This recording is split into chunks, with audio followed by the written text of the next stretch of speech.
This Family Life News podcast is made possible by the support of listeners like you. It's the Noon Report from Family Life, bringing a Christian worldview to what's happening in New York, Pennsylvania, across the country, and around the world. Weather with Kevin Williams, and faith-focused feature stories with the Family Life News team. Now, here's what's happening. Good Wednesday afternoon and welcome to the broadcast. A lot on our plate today. Let's jump right in. Meta has just agreed to pay up to $17 billion to settle a landmark lawsuit. The parent company of Facebook and Instagram was on trial in California. It's accused of deliberately making its social media apps addictive to kids. 29 states claim Meta concealed for years the truth about the risks of social media. As part of this deal, Meta must establish blocks on social media apps for children between the hours of midnight and 6 a.m. We're learning more today about the death of Dolly Parton. We lost an angel today. She was the best person in the world. Are you kidding me? The country music icon passed away Tuesday at a Nashville hospital after a brief battle with cancer, the type of cancer not disclosed. Dolly Parton was 80 years old. Her nephew Brian broke the news on social media. May God bless Dolly Parton, and may God bless you all. She will always love you. More on the life and legacy of Dolly Parton from Fox's Alexis McAdams. Parton became one of the most successful entertainers of all time, writing thousands of songs like Jolene and 9 to 5. Her star power even stretched onto the big screen. I don't know how you're doing on the inside, honey, but your hair's just holding up beautiful. She turned her music into an empire and her fame into a way to give back, building the theme park Dollywood and the Imagination Library, giving out hundreds of millions of free books to kids, inspired by her dad, who she said never learned to read or write. Dolly Parton, who never had any children of her own, was one of 12 siblings who grew up in a one-room log cabin in the Smoky Mountains of Tennessee. President Trump has ordered the American flag lowered to half-staff for a full week in honor of the late, great Dolly Parton. The runoff results are in from South Carolina. Trump-backed candidate Darlene Graham winning the race to replace her older brother Lindsey in the U.S. Senate. Lindsey Graham died unexpectedly last month. Darlene Graham thanked the president for his support in her victory speech last night. Our victory would not have been possible without you, and we are truly grateful. South Carolina is truly Trump country. GOP activist Scott Presler. There is some debate on the right where we move as a party, but in this, it's clear and evident that President Trump, without his endorsement, we wouldn't have Senator Darlene Graham today. Darlene Graham moves on to face Democrat Annie Andrews, a pediatrician, in November. South Carolina, by the way, is a state the president won by almost 20 points in 2024. There's an escalating trade war between the U.S. and Canada, our neighbor to the north enacting retaliatory tariffs after the White House slapped a new import tax on Canadian goods over the weekend. NBC's Gabe Gutierrez. Canada's economy is only about 1/12 the size of the U.S.'s, but this move is intended to send a not-so-subtle message across the border. And with no new talks scheduled, this trade war with a critical ally has no end in sight. U.S. Agriculture Secretary Brooks Rollins. With regards to Canada, the president has been very clear for the last year and a half that the way they treat our dairy farmers in America is just not. It is not going to continue any longer. Make that Brooke Rollins. Canada plans to tariff over 700 American imports, including dairy products, clothing, furniture, and steel, starting the day after Labor Day. Bone-dry conditions in the western U.S. fueling more wildfires. In Texas, a fast-moving fire is already causing problems. West of Fort Worth, Texas, it's an all-out aerial assault on the out-of-control Ross Fire. The raging inferno going from 25 acres to more than 50,000 in less than a day. That's nearly 80 square miles, an area roughly the size of Baltimore. It's fueled by bone-dry brush and triple-digit temperatures that have plagued the West all summer. ABC's Melissa Adon. A new study delivers a sobering look at the risk pro football players take with their long-term health. The report, published in the British Medical Journal, finds at least 25% of ex-NFL players who died between 2016 and 2021 had CTE. The degenerative brain disease linked to repeated head trauma can only be diagnosed after death. And still to come on this midweek edition of the Noon Report, deadly measles outbreak. Local cops, local crimes, and homeowners want answers. Good afternoon. I'm Kevin Williams. A fine day underway today, but tomorrow, a couple of showers and thunderstorms will pay a visit. Forecast details are up in 10. All right, Kevin, we'll see you in 10 minutes. Thank you. Let's check the stories making news where you live, all across New York and Pennsylvania. The Great New York State Fair is underway in Syracuse. It's open every day for the next 13 days from 9 a.m. until 11 p.m. New York Agriculture Secretary Richard Bull says farming features prominently at the fair. We have over 7 million acres that we farm. We got over 30,000 farmers. To connect with the next generation and let them see that ag is a viable way to make a living in New York State. Around 1 million people will attend the fair through Labor Day. Concerts at the fairgrounds are included in the admission price. Rides on the Midway are not. You can learn more at nysfair.ny.gov. That's nysfair.ny.gov. A pro-family group in Harrisburg is up in arms over proposed new rules by the Shapiro administration. It wants to grant sweeping new powers to the state health department. According to the Pennsylvania Family Institute, these powers would give state officials permission to meet privately with students in school on a range of issues from gender identity to abortion to sexually transmitted diseases.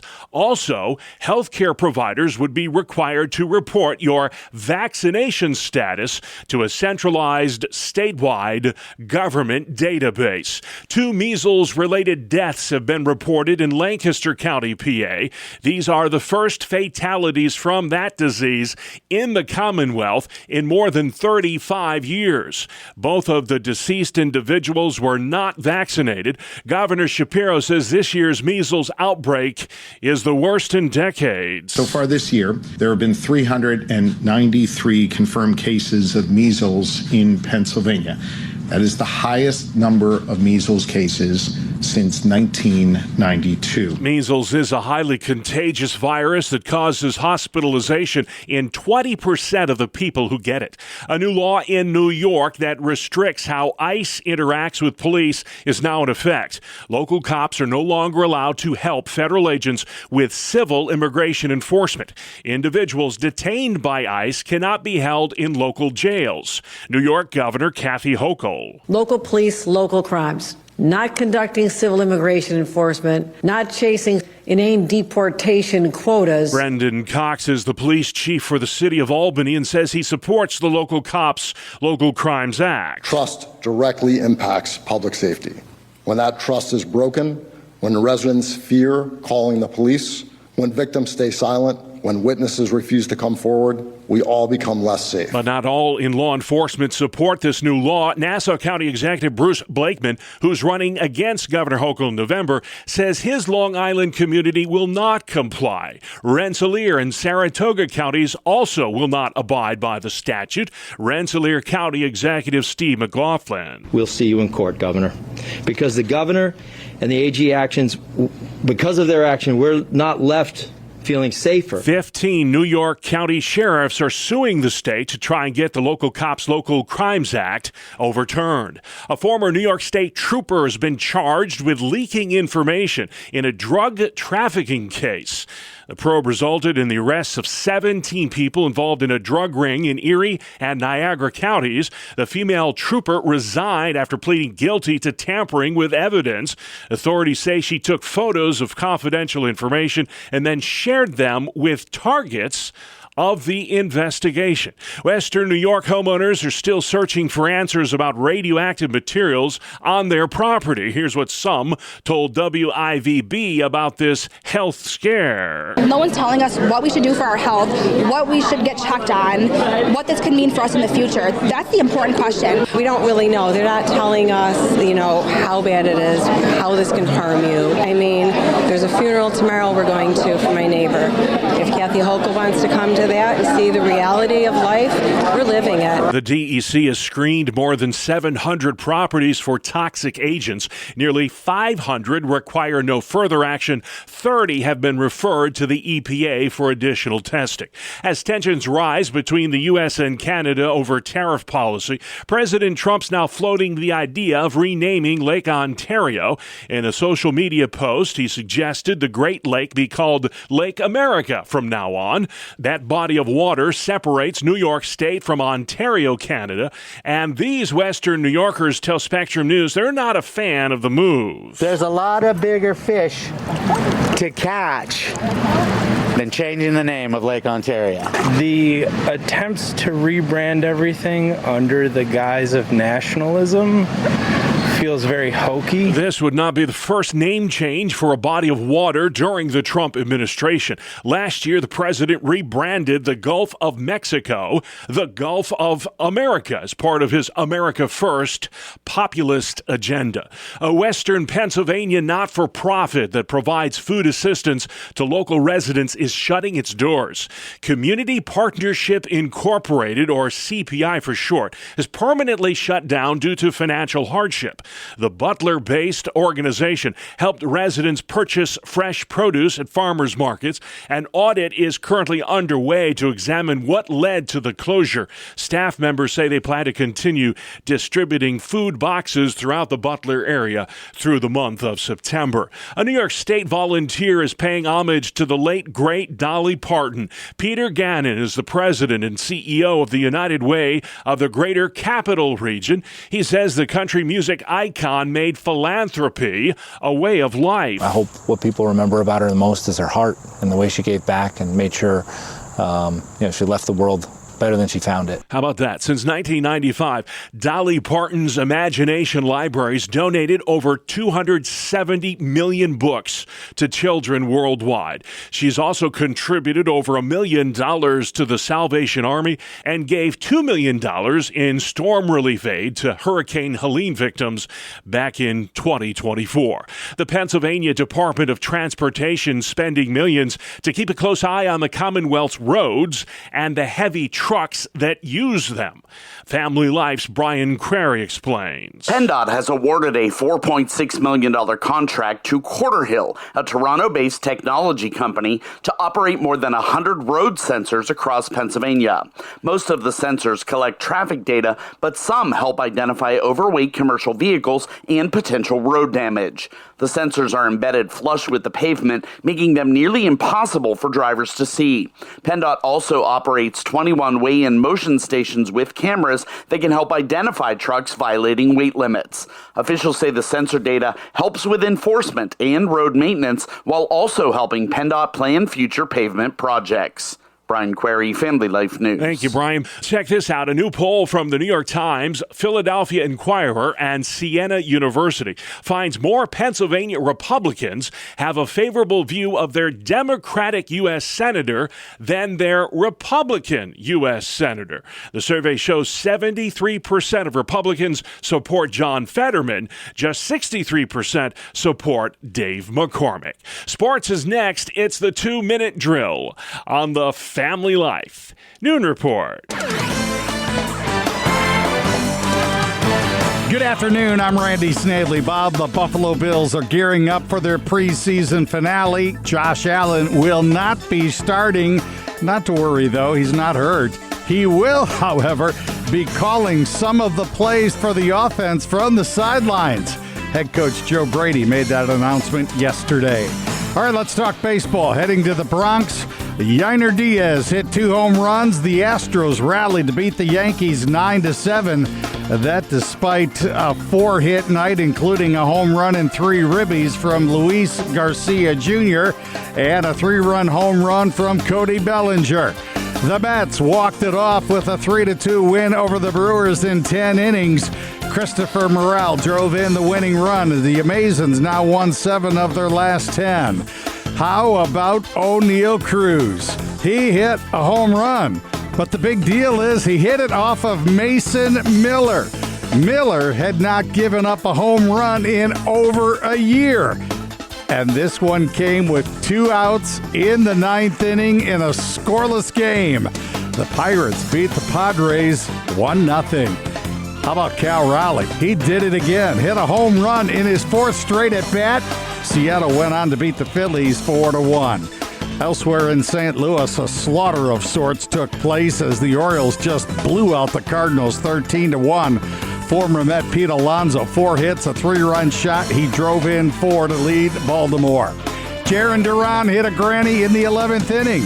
The Boston Red Sox knocked off Miami 7-3. Also picking up wins, Detroit, the Rockies, Braves, White Sox, Guardians, D-backs, Athletics, Giants, and Royals. For Kansas City, it's their 9th straight victory. That is a look at sports. All right, go KC. Thank you, Randy. Still to come on the Noon Report, the death of Dolly Parton. Meta agrees to settle, and Mountain Dew scented soap. Yeah, that's a thing. We'll explain after this. Welcome to Breakpoint, a daily look at an ever-changing culture through the lens of unchanging truth. For the Colson Center, I'm John Stonestreet. To claim, as some progressive politicians do, that Jesus would have been pro-abortion is nonsense, of course. However, it does point to a larger problem that's been made worse in the internet age. Lacking an understanding of logic and critical thinking, people often confuse assertions with arguments. Now, an argument is a particular kind of thing. It's not just saying something's true, it's offering reasons why it's true. An assertion only reveals what the person making the assertion believes about the world. An argument tells others why they should believe it too. And in the process, it provides us all a line of thinking for which to evaluate and consider what might be true about the world. The statement, Jesus was pro-choice, is an assertion. Assertions can be said with enough confidence to often feel persuasive. And pressure can be added in an attempt to persuade. But claiming to be offended because someone doesn't agree with an assertion is not an argument either. Saying something with confidence, that's not evidence. Confident or pressured assertions are still just assertions. And as the saying goes, what's asserted without evidence can be dismissed without evidence. It's what's called the burden of proof. An argument has 2 essential parts, a claim and then reasons for the claim. And both parts are necessary. As apologist Tim Barnett has described in a brand new What Would You Say video, it's part of a How to Think, THINK series. Think about a house where the claim is the roof and the reasons are the walls. Just as a house has a roof supported by walls, an argument is a claim supported by reasons. Without walls, you don't have a house. Without reasons, you don't have an argument. No matter how passionately someone believes in something, an assertion is a claim without support. It's a roof without walls. It's like a roof just lying on the ground. The person who makes the claim is the one responsible to defend it. Especially online, people often feel the need to refute every assertion that they disagree with. And that is the source of endless social media fights and very little clarity. Because those who did not make the claim are not the ones responsible to refute it. A better response is to ask for reasons, including evidence for the assertion, and the one making the assertion has the burden of proof. Maybe the claim's true, maybe it's not, but until the person who professed it gives reasons to believe it, no one has cause to believe it. So the next time someone just claims Jesus is pro-choice without offering evidence, here's 2 options. First, just dismiss it with a quick, no, he isn't. Of course, that'll likely shut down any hope of a productive discussion. So to advance the conversation, an even better reply would be, that's an interesting claim. What reasons do you have to believe it? In other words, you're simply asking them to defend their assertion. Anyone who's honestly interested in truth won't be bothered by that kind of request. If the response to that is, well, Jesus is pro-choice because he had a high respect for women and their choices, well, that's an actual argument. Doesn't mean it's a good one, but it's an actual argument. Because you have a claim, Jesus is pro-choice, and you have a reason, he respected women and their choices. And that gives us something to evaluate, refute, and discuss. Remember, the goal of an argument isn't to win the conversation. It's to find out what is true. When someone offers an actual argument, it has to be tested. We ask ourselves, do the reasons and the evidence support this claim? For example, does Jesus' respect for women and their choices mean that he would support the taking of preborn human lives through abortion? Now, of course, the answer is no, but a conversation dealing with reasons and evidence instead of just claims is one that is much closer to the truth, which of course is the goal. And it's why God gave us minds to love him with in the first place. You can check out the entire How to Think, T-H-I-N-K series with Tim Barnett on the What Would You Say YouTube channel. It's a great way to learn critical thinking skills and also a great way to teach them to other people. For the Colson Center, I'm John Stonestreet with Breakpoint. Thanks, John. Outside next, weather where you live with weatherman Kevin Williams. Here is your Family Life regional weather forecast for this afternoon. Sun, some patchy mixed clouds, comfortably warm, warmer than recent days. The high approaching 80 tonight. And some clouds will arrive, low temps, upper 50s and 60s. Tomorrow, mostly cloudy, a couple of showers and thunderstorms. And as noted, thunderstorms in the afternoon along the Interstate 81 corridor could be strong. High temps, 70s and low 80s. Then on Friday, it's sun and clouds, slight chance of a shower, cooler. High temperatures mostly in the 70s on Friday. All right, thank you, Kevin. This is the Noon Report on Family Life. I'm your host, Bob Price. Here's what's going on Wednesday, August 26th.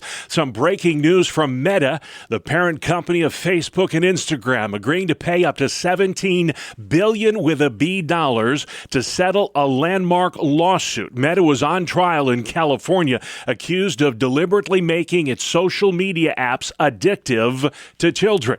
29 states claim Meta concealed for years the truth about the risks of social media. As part of this deal, Meta must establish blocks on social media use for kids between the hours of midnight and 6 a.m. President Trump's ordered flags lowered to half staff for a week in honor of the late, great Dolly Parton. The country music icon died yesterday of cancer at the age of 80. More from Fox's Mike Emanuel. Dolly Parton had more than 60 albums and at least 24 #1 hits. She was known for her bold fashion and remarkable personality. Singer and actor Pat Boone was a close friend of Dolly's. She is one of the purest people that I've ever known. She was always simply herself. She knew who she was, what she wanted to do, and she was going to do it to the best of her ability, and she did. Dolly Parton, who never had any children of her own, was the fourth of 12 children raised in a one-room log cabin in the Smoky Mountains of Tennessee. NBC's Chloe Malas continues our coverage. Despite so many years in the spotlight, with 11 Grammys and endless projects, Dolly never forgot where she came from, holding tight to her small-town country roots, even as she became one of the most recognizable stars in the world. Dolly's husband of nearly 60 years, Carl Dean, preceded her in death last year. Last night, the Empire State Building lit up in bright pink at precisely 9:25 p.m. in reference there to Dolly's hit, 9 to 5. South Carolina Republicans are looking to send another Graham to the U.S. Senate. Darlene Graham won the GOP runoff election last night as she seeks a full term in the seat that her late brother Lindsey left vacant with his sudden passing last month. I've been amazed at the number of people Lindsey personally impacted and the legacy he left behind. Our state and nation are much better and safer because of him. Thank you, Lindsey, for your service to South Carolina and to this country. It's just not the same without you here. Darlene Graham faces Democrat Annie Andrews, a pediatrician, in November. President Trump won South Carolina by almost 20 points in 2024. Immigration and Customs Enforcement officials arrested nearly 50,000 people in July. That is the highest monthly arrest total during the president's second term. The arrest tally marks a 15% jump from June's numbers. 7 months after a VA nurse was shot and killed by ICE agents on the streets of Minneapolis, the parents of Alex Preddy are speaking out for the first time. His mother, Susan Preddy, tells ABC, "They murdered our child. I understand that immigration, there's a policy in place. I understand that. But this is not the way to do it. People need to be held responsible when they murder people in this country. The 37-year-old Preddy was shot dead January 24th, 2 weeks after another ICE protester was killed in a controversial shooting in Minneapolis. A new state law in New York prevents local police from cooperating with ICE in civil immigration enforcement. Governor Hochul has the following warning to any law enforcement agency that would fail to abide by her local cops' Local Crimes Act. Let me be clear. Any police department or sheriff's office that disobeys this law, that maintains any agreement with ICE, will face legal action. Steuben County Sheriff Jim Allard telling 13 WHAM. Well, I think it's a ridiculous political stunt, is what I think it is. Allard may join 15 other sheriffs in New York in suing the governor and attorney general over the local cops' local crimes law. Mountain Dew fans can now smell like their favorite soda. Men's grooming company Duke Cannon has teamed up with Mountain Dew for a new line of soap products. We're not kidding. Mountain Dew scented body wash and Mountain Dew scented soap. Now available at select Walmarts. Customers who've been able to get their hands on this insist the smell is pretty close to the actual soda. You're listening to the Noon Report for Wednesday on Family Life. Offering wise counsel on seeking wise counsel. Welcome back to another edition of Real Answers, a regular Wednesday feature during the Family Life Noon Report, where we discuss the issues that matter to families with licensed mental health counselor Christopher Anderson. Welcome back, Chris. Thanks, Mark. Good to be back. Think of any famous leader throughout history, and they likely had a trusted advisor helping them call the shots. And Chris, I know as a professional counselor, this has to be a topic near and dear to your heart. You know, having a wise counselor, formal or otherwise, is, man, just worth its weight in gold. It totally is. You know, as a counselor too, there are times that I'll get clients come in and I'm just really not entirely sure what to do about a particular situation. So I have got professionally, as well as in my private personal life, folks that at times I turn to and ask questions, sometimes as basic as, what do I do? So, I mean, and that's just, it is so important because, and especially in today's day and age, Mark, where there's just so many issues that are changing so rapidly that we need to be on our game on this one. Absolutely. Some of the wisest counsel is simply saying, sometimes I don't know. You know, Scripture is full of advice, especially if you go to Proverbs. It's like all about this. You know, the way of a fool is right in his own eyes, but a wise man listens to advice. But getting to where the good advice is can be pretty challenging. You almost need some, like you said, some counsel to discern what isn't good counsel. Now we've got AI bots dishing out advice for us. That's true. And the bigger question is, how then do I choose my personal advisors? Mm-hmm. And I would say, of course, the first thing is, do they have a personal and genuine relationship with the Lord? Definitely, you want them to meet that criteria. Everybody that comes into my office as a client, one of the first things I do in the very first session is assess who is in that all-important support system. How many times have folks heard me say that since I've been doing this segment? And it's probably almost every week because it's so important that folks do this. But again, do they have a personal relationship with the Lord? Do they see the value in being able to move beyond the superficial in conversations and say, hey, look, this is a tough life we're living. I mean, none of us have done this before. We're all on our first round on living life here on earth. And, you know, the next round is in heaven. So if you're a believer, and it's going to be a whole lot easier there. And so really, again, it's important to look for folks that have a personal relationship with the Lord that's vibrant and genuine, and they're also that you really connect with.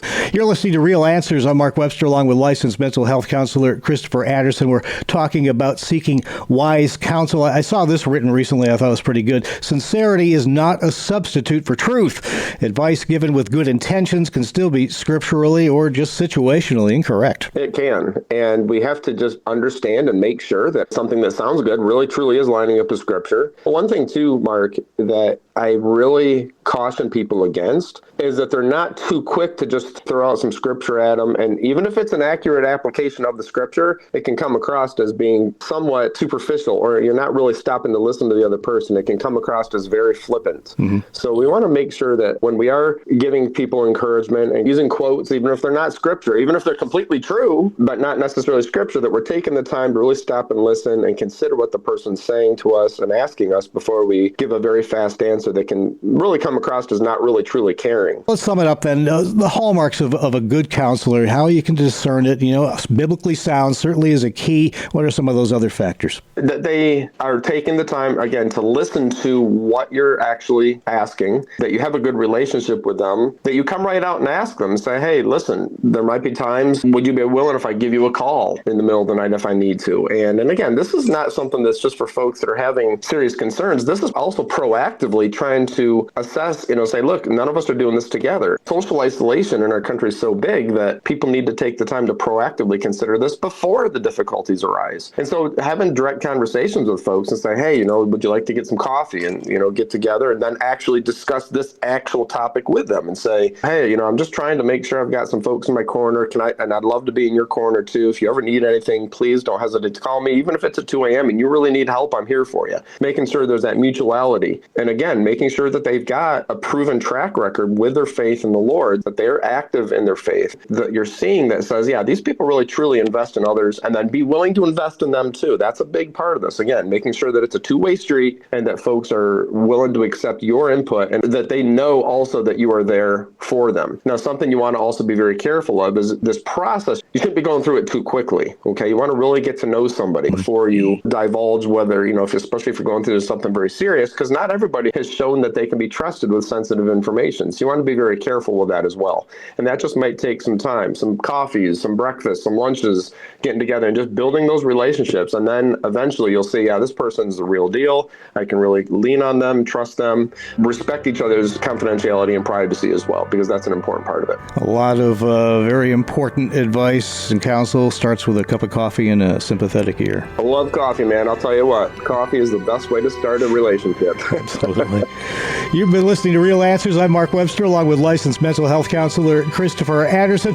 It's a Wednesday feature of the Family Life Noon Report. Thanks again, Chris. It's my pleasure, Mark. Thank you. All right, great discussion today, guys. As always, you can check out Mark and Chris's Real Answers podcasts online anytime at Apple Podcasts, Spotify, YouTube, or FamilyLife.org. And finally, at noon for a Wednesday, there's the dog days of summer, and then there's today, National Dog Day. It was created in 2004 with the hopes of raising awareness about the massive number of dogs that need adoption. It also serves to highlight the contributions that service dogs make in keeping people safe. In case you're wondering, mixed breed dogs are the most popular dog in America, followed by the Labrador Retriever, Golden Retriever, Golden Noodle, and German Shepherd. Those are the top 5 dog breeds in the U.S. of A. And that's our world, the world we live in. Wednesday, the 26th of August. I'm Bob Price, Family Life News. You've been listening to the Noon Report, heard weekdays on Family Life. Thank you for listening. Thank you for listening to this Family Life News podcast. If you've been encouraged by what you've heard, please share it with others and click the subscribe button to automatically receive future episodes. Family Life is a listener-supported ministry. Podcasts like this are made possible by your financial partnership. Find out more at familylife.org.